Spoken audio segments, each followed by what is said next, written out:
अथ अष्टादशोऽध्यायः। अर्जुन उवाच सन्न्यासस्य महाबाहो तत्त्वमिच्छामि वेदितुम् त्यागस्य च ऋषिकेश पृथक् केशिनिषूदना।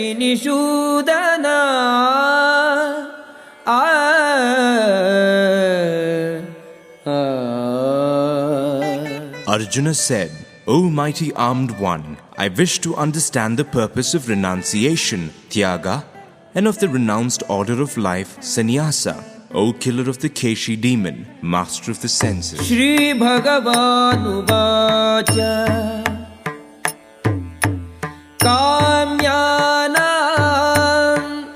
Karmanam Nyasam Sannyasam Kavayo Viduhu Sarva Karma Phalatyagam Prahuhu Tyagam Vichakshanaha.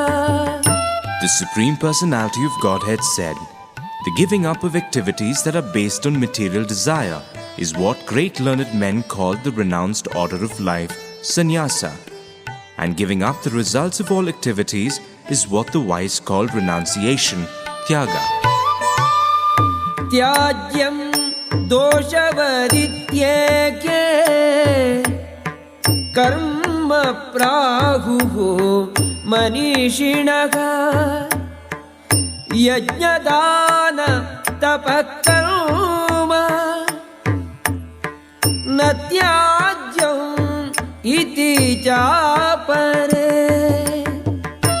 Some learned men declare that all kinds of fruitive activities should be given up as faulty.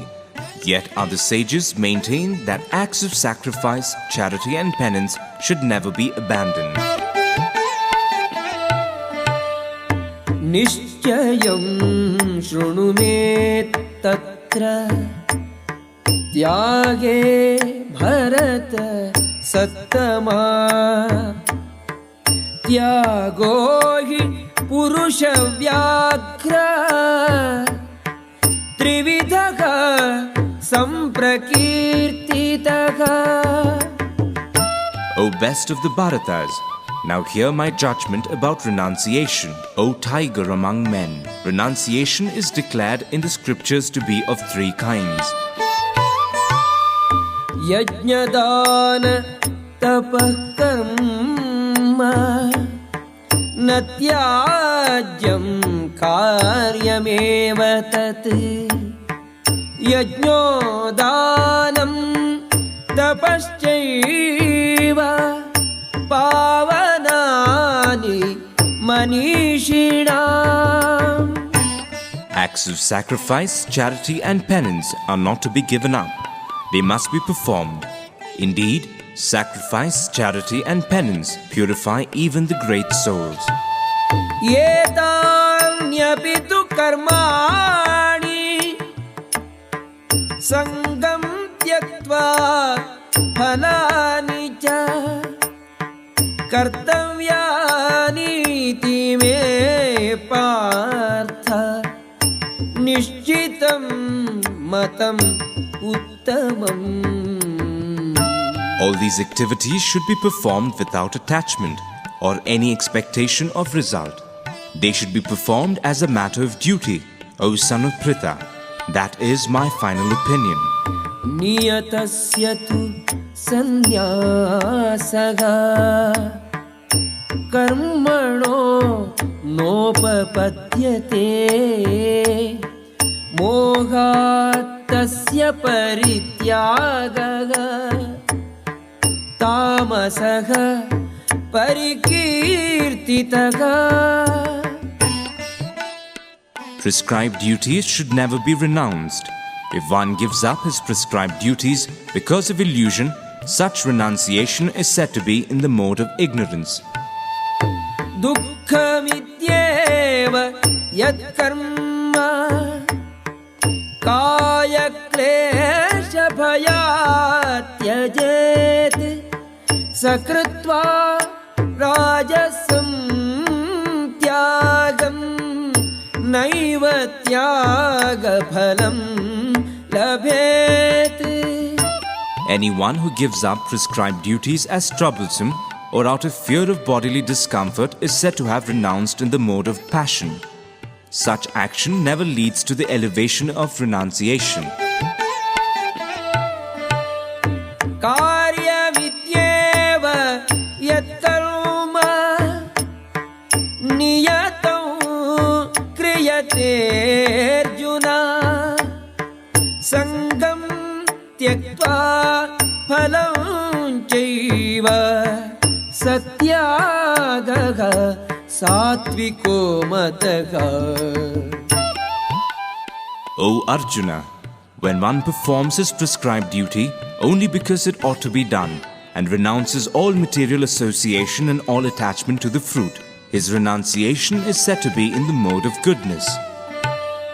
नद्वेष्ट्य कुशलं कर्म कुशले नानुषज्यते. त्यागी सत्त्वसमाविष्टो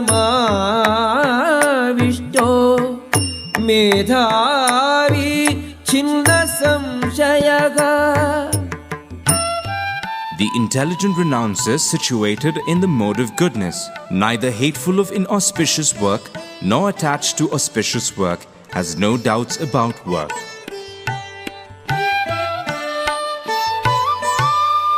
नहि देहभृता शक्यं त्यक्तुं कर्माणि अशेषतः. यस्तु कर्मफलत्यागी सत्यागीति अभिधीयते. It is indeed impossible for an embodied being to give up all activities, but he who renounces the fruits of action is called one who has truly renounced. अनिष्टं इष्टं मिश्रं च त्रिविधं कर्मणः फलम्.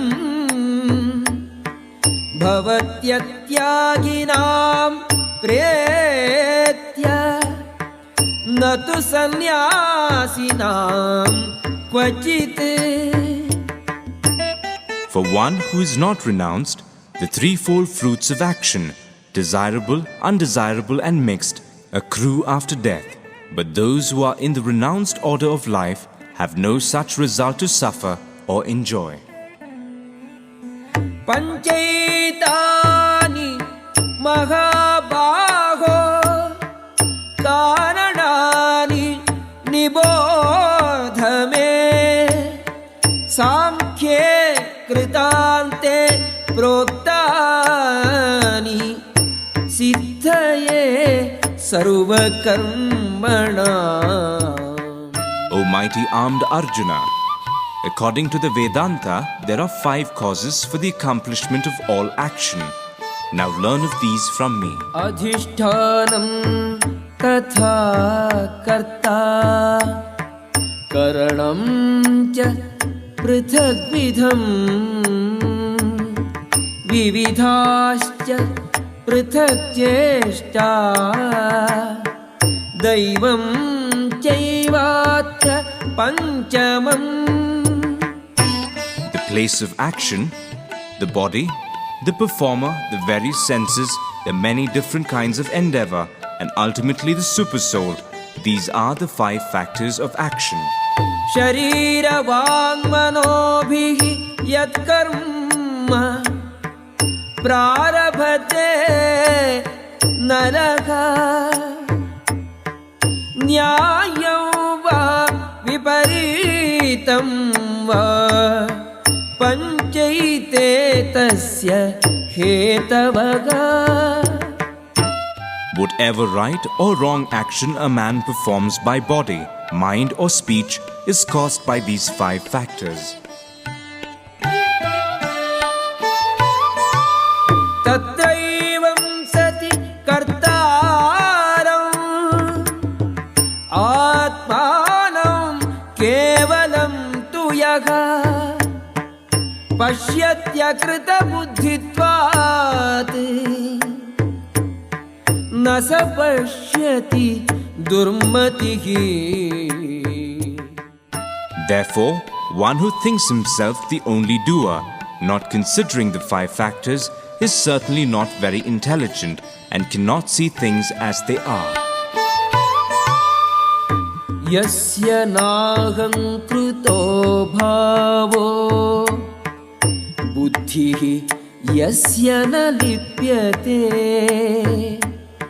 हत्वापि स इमान् लोकान् न हन्ति न निबध्यते. One who is not motivated by false ego, whose intelligence is not entangled, though he kills men in this world, does not kill, nor is he bound by his actions.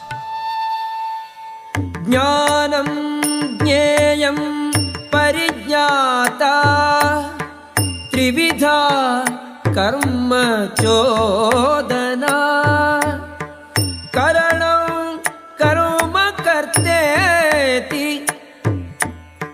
त्रिविधः कर्म संग्रहः.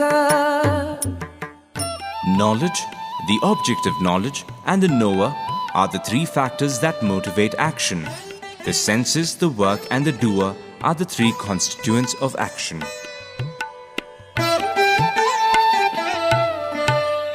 ज्ञानं कर्म च कर्ता च त्रिधैव गुणभेदतः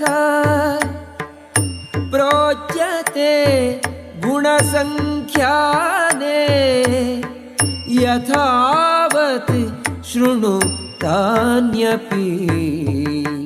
According to the three different modes of material nature, there are three kinds of knowledge, action, and performer of action. Now hear of them from me.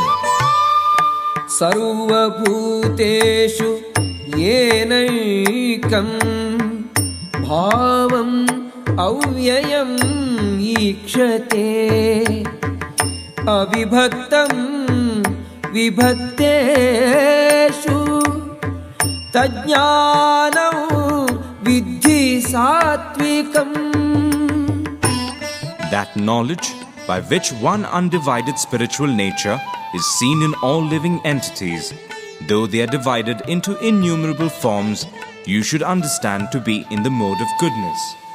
पृथक्त्वेन तु यज्ञानं नानाभावान् पृथग्विधान् वेत्ति सर्वेषु भूतेषु तज्ज्ञानं विद्धि राजसम्. That knowledge by which one sees that in every different body there is a different type of living entity, you should understand to be in the mode of passion. यत्तु कृष्णवदेकस्मिन् कार्ये सक्तम् अहैतुकम् अतत्त्वार्थवदल्पम् च तत्तामसम् उदाहृतम्.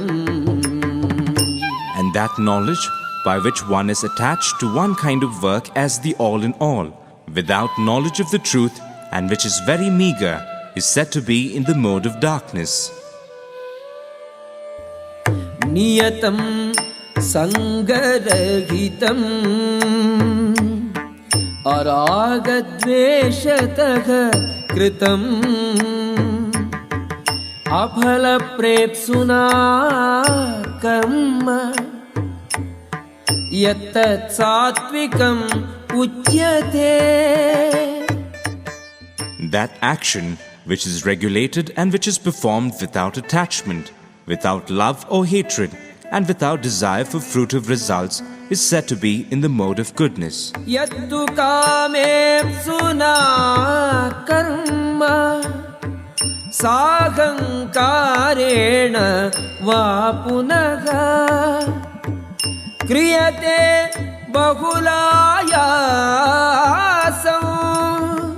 तद्राजसम् उदाहृतम्. But action performed with great effort by one seeking to gratify his desires and enacted from a sense of false ego is called action in the mode of passion. अनुबन्धं क्षयं हिंसाम् अनवेक्ष्य च पौरुषं मोहादारभ्यते कर्म यत्तत्तामसम् उच्यते. That action performed in illusion, in disregard of scriptural injunctions and without concern for future bondage, or for violence or distress caused to others, is said to be in the mode of ignorance. Mukta sango anaham vadi dhrityutsaha samanvitaga siddhya siddhyo niruvikaraga karta satvika uchyate.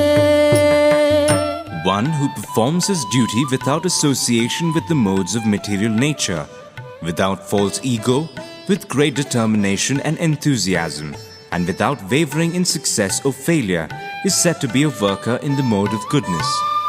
Ragi karma phala prepsuhu lubdho himsatmako ashuchihi harsha shokanvitaha karta rajasaha parikirtitaha.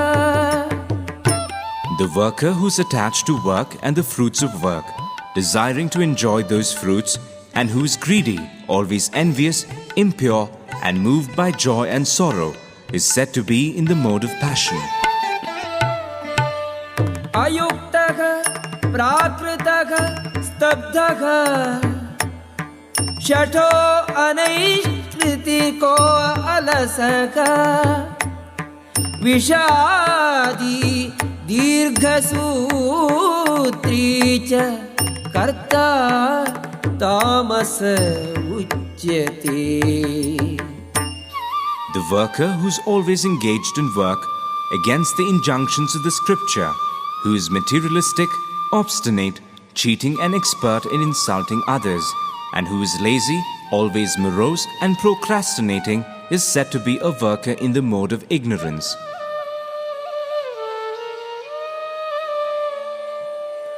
बुद्धेर्भेदं धृतेश्चैव गुणतस्त्रिविधं शृणु प्रोच्यमानम् अशेषेण पृथक्त्वेन धनञ्जय.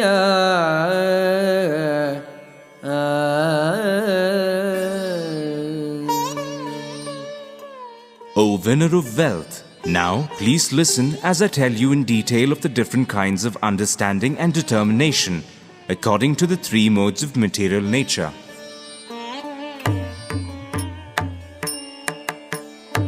प्रवृत्तिं च निवृत्तिं च कार्याकार्ये भयाभये बन्धं मोक्षं च यावेत्ति बुद्धिः सा पार्थ सात्विकी.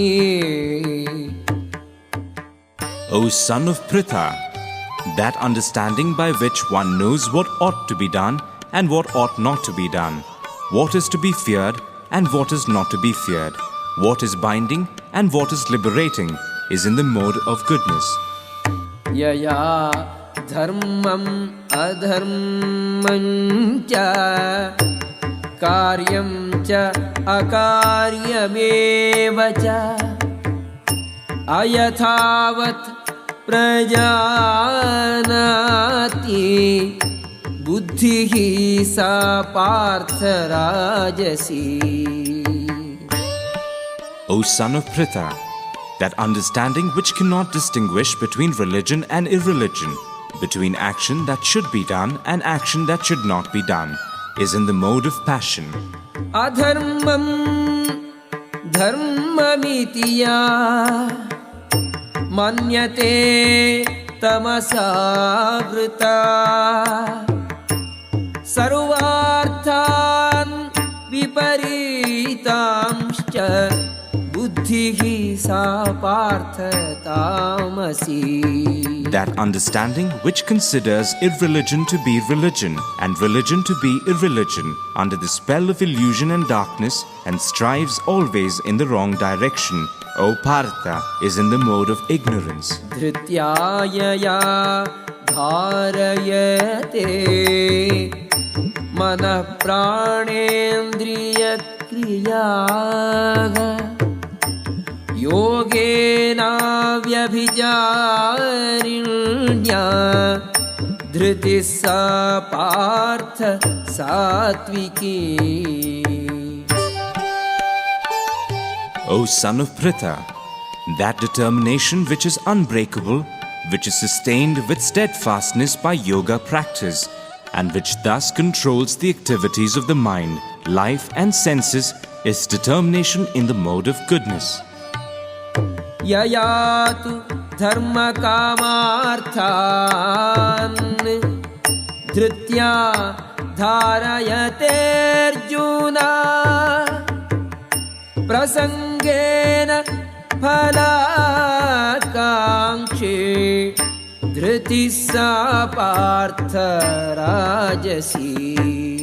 But that determination by which one holds fast to fruitive results in religion, economic development and sense gratification is of the nature of passion, O Arjuna.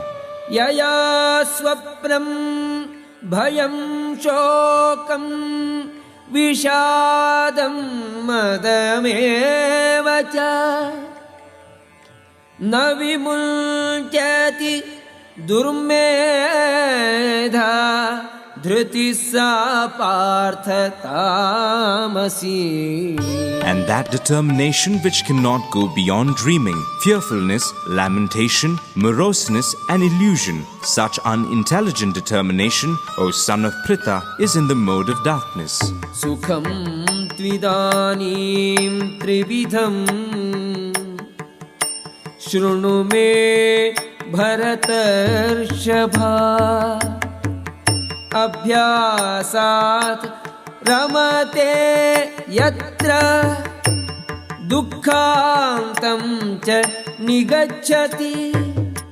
O best of the Bharatas, now please hear from me about the three kinds of happiness by which the conditioned soul enjoys and by which he sometimes comes to the end of all distress.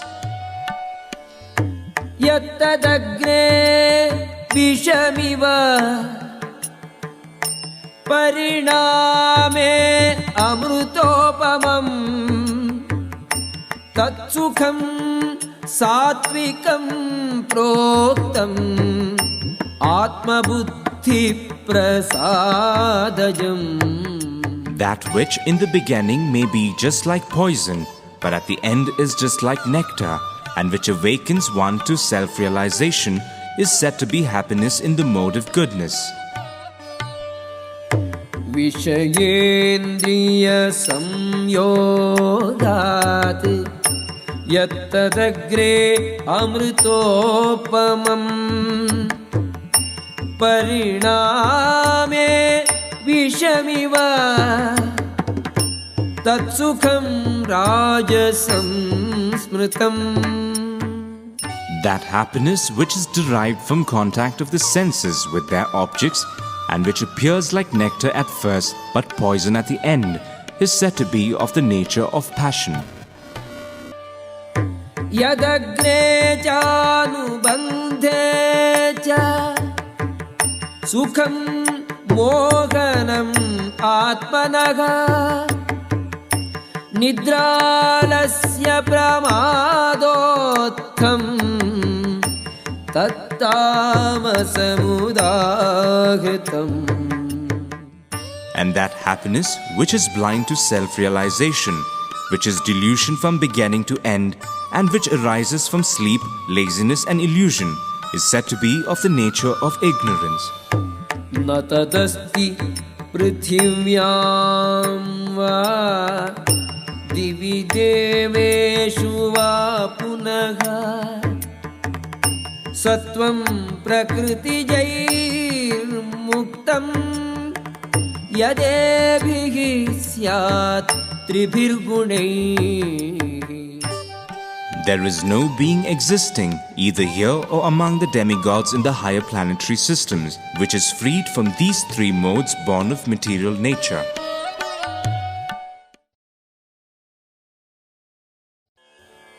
ब्राह्मण क्षत्रिय विशां शूद्राणां च परन्तप कर्माणि प्रविभक्तानि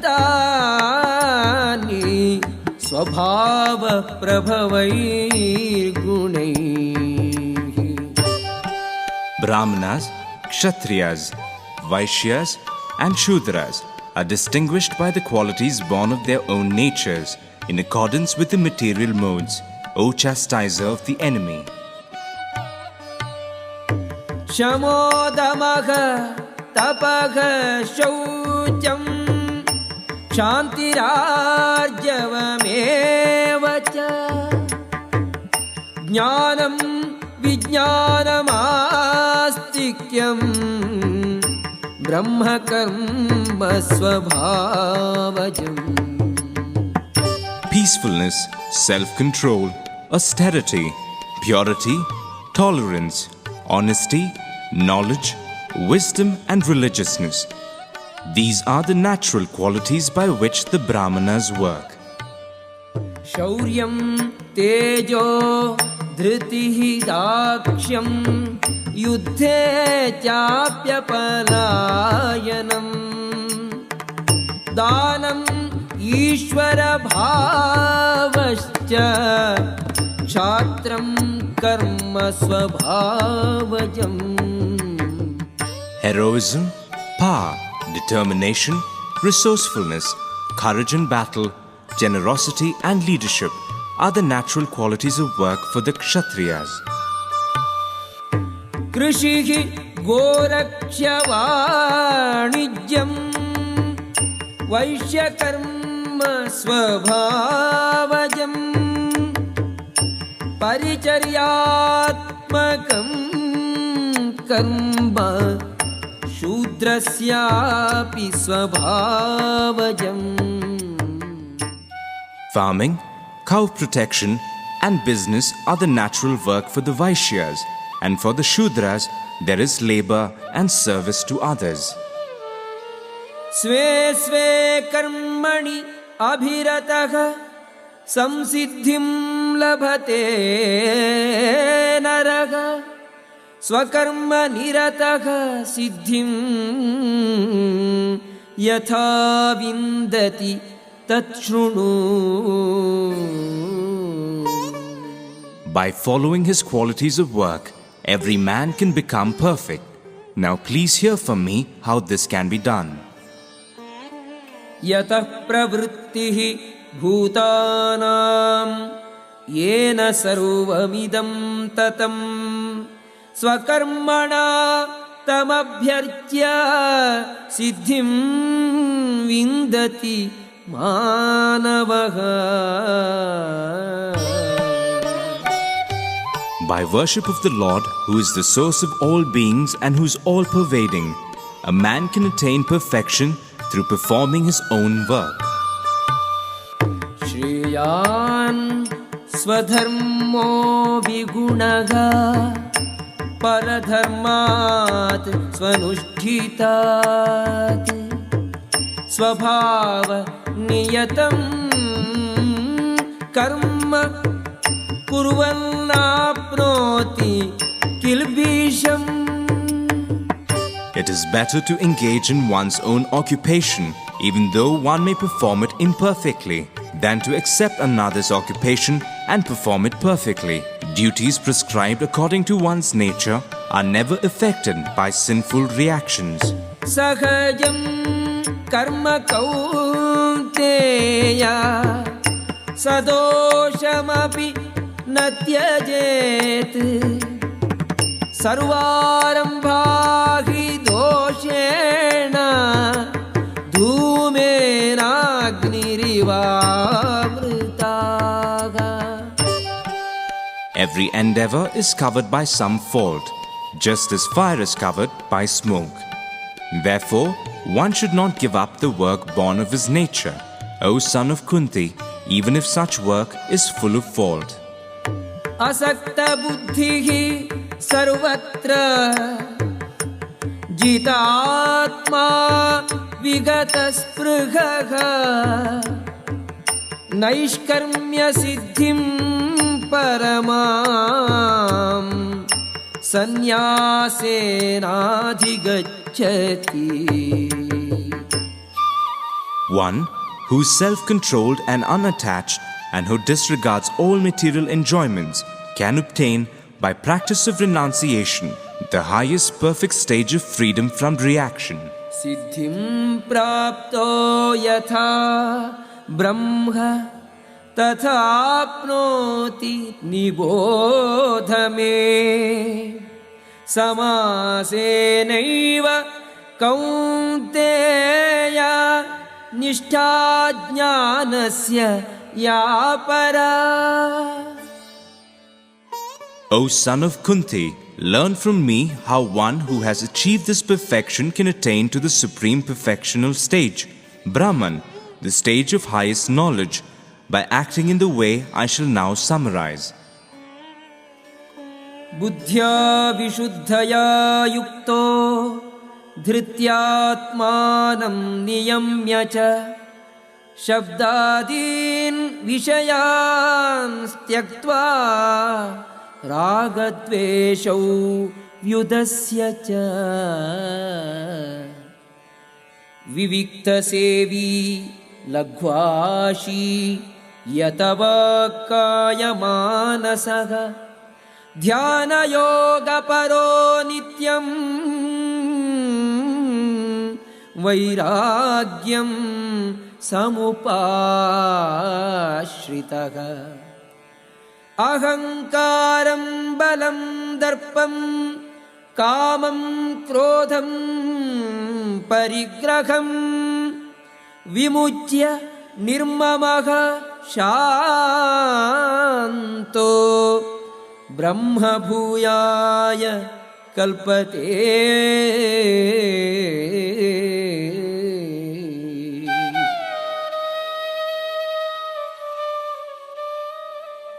Being purified by his intelligence and controlling the mind with determination, giving up the objects of sense gratification, being freed from attachment and hatred, one who lives in a secluded place, who eats little, who controls his body, mind and power of speech, who is always in trance and who is detached, free from false ego, false strength, false pride, lust, anger and acceptance of material things, free from false proprietorship and peaceful. Such a person is certainly elevated to the position of self-realization.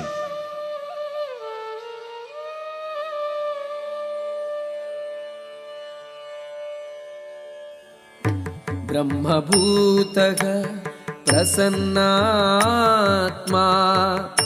न शोचति न काङ्क्षति समः सर्वेषु भूतेषु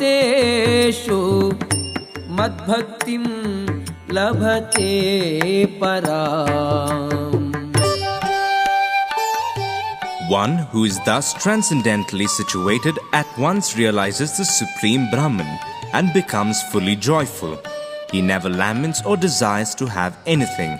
He is equally disposed toward every living entity. In that state, he attains pure devotional service unto me.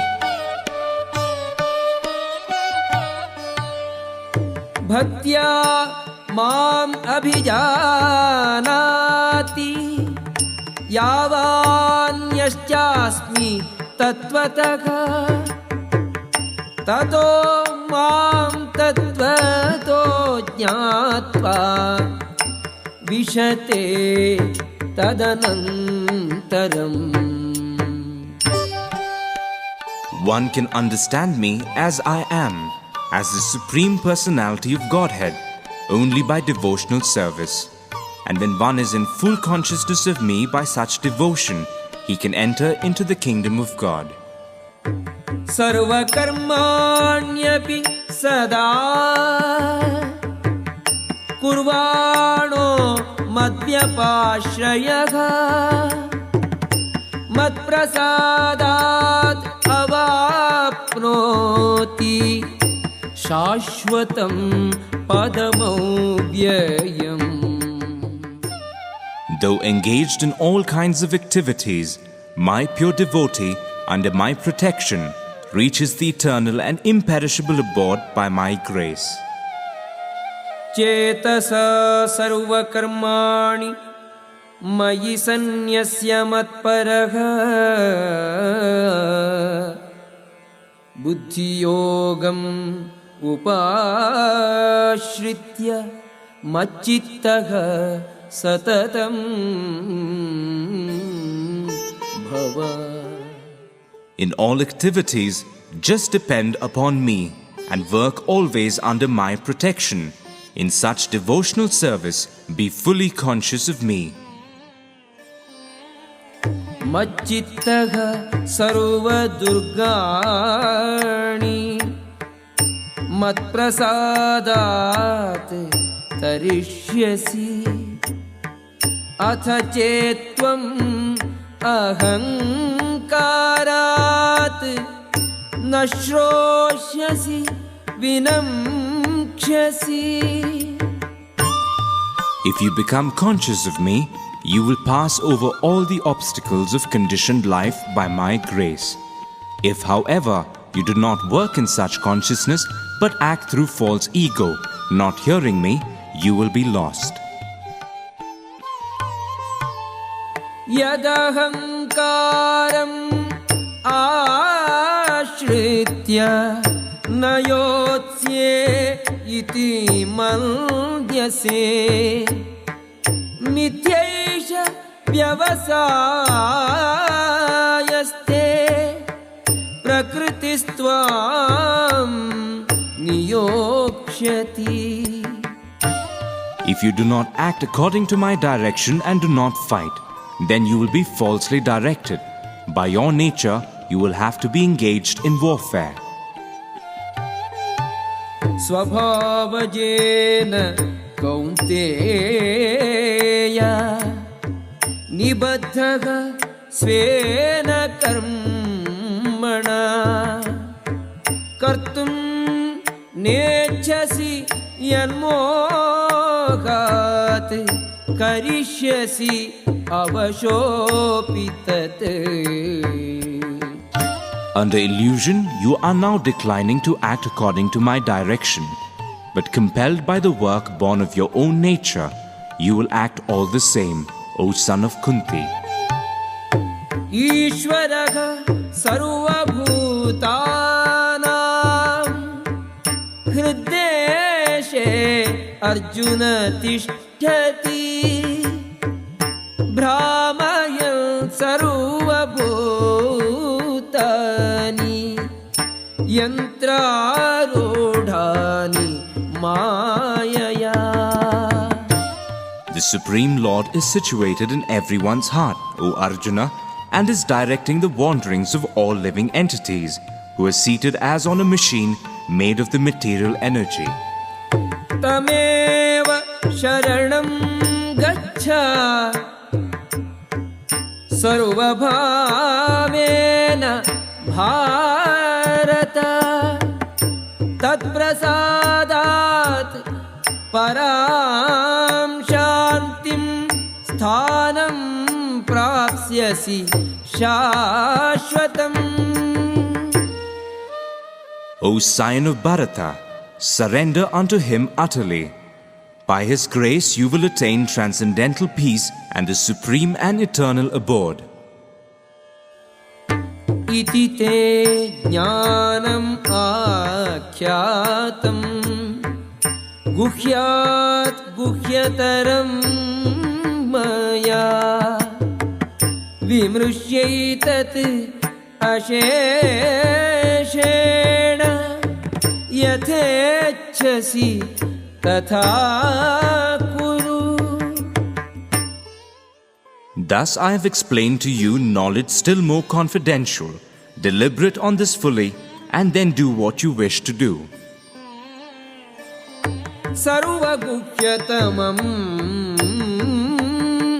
भूयः शृणु मे परमं वचः. इष्टोऽसि मे दृढमिति ततो वक्ष्यामि ते हितम्. Because you are my very dear friend, I'm speaking to you my supreme instruction, the most confidential knowledge of all. Hear this from me, for it is for your benefit.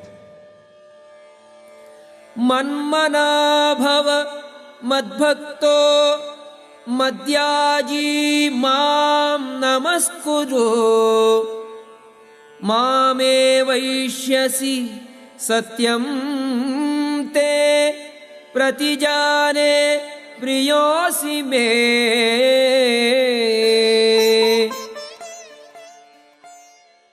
Always think of me, become my devotee, worship me and offer your homage unto me.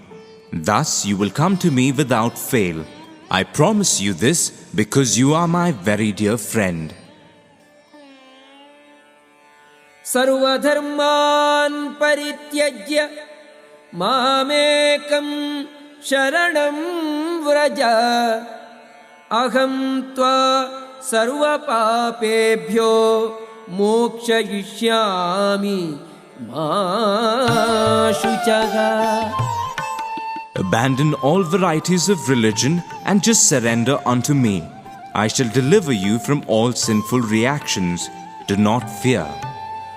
इदं ते नातपस्काय नाभक्ताय कदाचन न चाशुश्रूषवे वाच्यं न च मां योऽभ्यसूयति. This confidential knowledge may never be explained to those who are not austere or devoted or engaged in devotional service, nor to one who is envious of me. यैमं परमं गुह्यं मद्भक्तेषु अभिधास्यति. भक्तिं मयि परां कृत्वा मामेवैष्यति असंशयः. For one who explains this supreme secret to the devotees, pure devotional service is guaranteed, and at the end he will come back to me.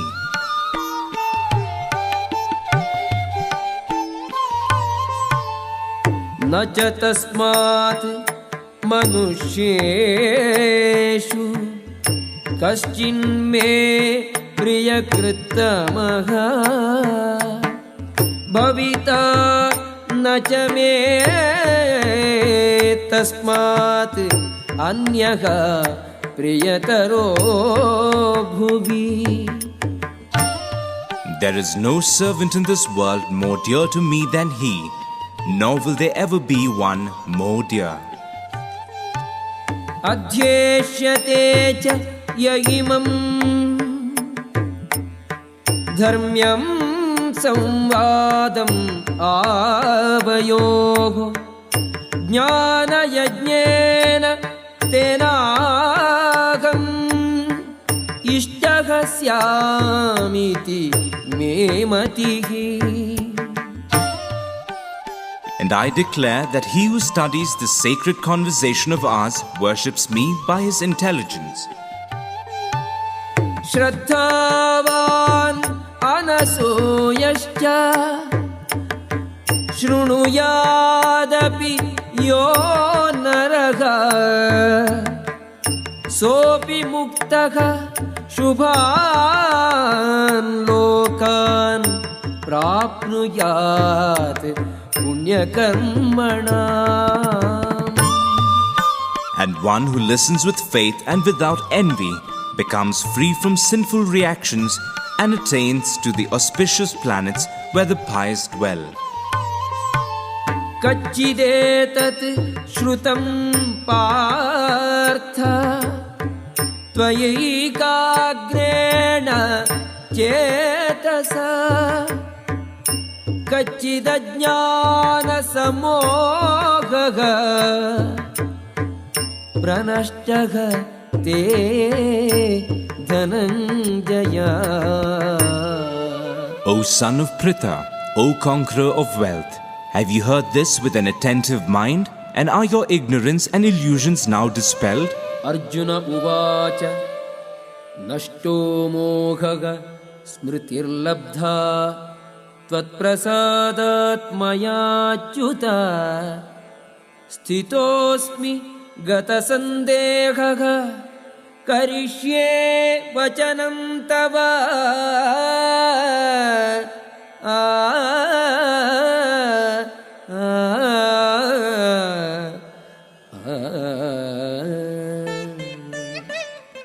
Arjuna said, "My dear Krishna, O infallible one, my illusion is now gone.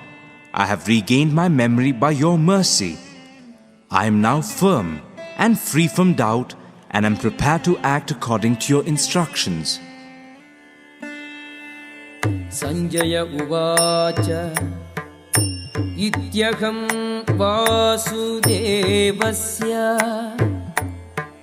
पार्थस्य च महात्मनः संवादम् इमम् अश्रौषम् अद्भुतं रोमहर्षणम्. Sanjaya said, "Thus have I heard the conversation of two great souls, Krishna and Arjuna, and so wonderful is that message that my hair is standing on end." व्यासप्रसादात् श्रुतवान् एतत् गुह्यम् अहं परम् योगं योगेश्वरात् कृष्णात् साक्षात् कथयतः स्वयम्. By the mercy of Vyasa, I've heard these most confidential talks directly from the master of all mysticism, Krishna, who was speaking personally to Arjuna. Rajan samsmritya samvadam imam adbhutam keshavarjunayoho punyam हृष्यामि च मुहुर्मुहुः. O King, as I repeatedly recall this wondrous and holy dialogue between Krishna and Arjuna, I take pleasure being thrilled at every moment. तच्च संस्मृत्य रूपम् अत्यद्भुतं हरेः विस्मयो मे महान् राजन् हृष्यामि च पुनः पुनः. O King, as I remember the wonderful form of Lord Krishna, I am struck with wonder more and more, and I rejoice again and again. यत्र योगेश्वरः कृष्णो यत्र पार्थो धनुर्धरः यत्र योगेश्वरः कृष्णो यत्र पार्थो धनुर्धरः तत्र श्रीः विजयो भूतिः ध्रुवानीतिः मतिर्मम. तत्र श्रीः विजयो भूतिः ध्रुवा नीतिर्मतिर्मम आ आ आ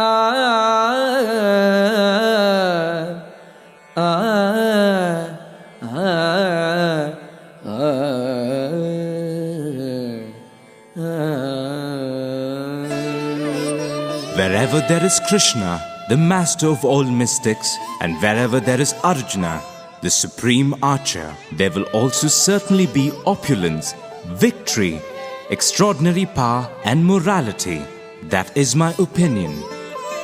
ॐ तत्सदिति श्रीमद्भगवद्गीतासु उपनिषत्सु ब्रह्मविद्यायां योगशास्त्रे श्रीकृष्णार्जुनसंवादे मोक्षसंन्यासयोगो नाम अष्टादशोऽध्यायः। श्रीकृष्णार्पणमस्तु।